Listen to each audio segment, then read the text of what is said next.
kang menjelma.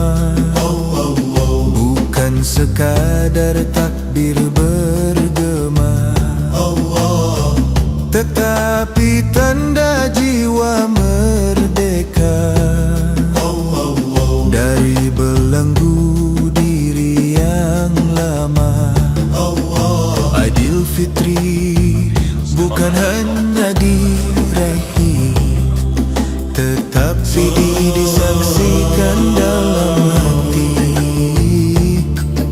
Setiap nafas menjadi saksi bahwa yang lembut hanya Dia yang abadi.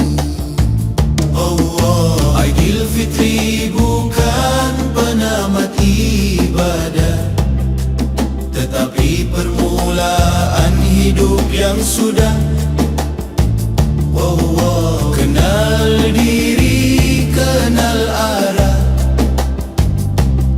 kenal Tuhan, itulah sebenar fitrah. Maka berjalanlah tanpa memiliki, maka berbicaralah tanpa mengaku diri.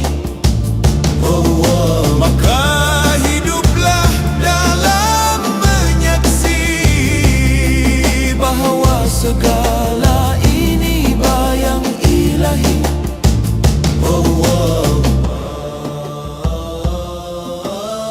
Akhir kalam, ampun dan maaf dipinta. Andai tersalah tutur bicara, jika terkhilaf zahir dan rasa, harap dihalalkan segalanya. Bukan sengaja menyentuh jiwa, hanya insan penuh kekurangan makna. Jika ada luka tanpa disangka, maaf dipohon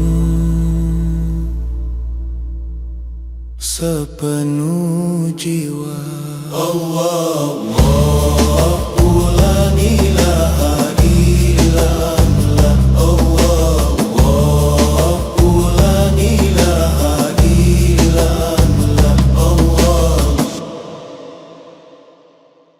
Amin ya Rab.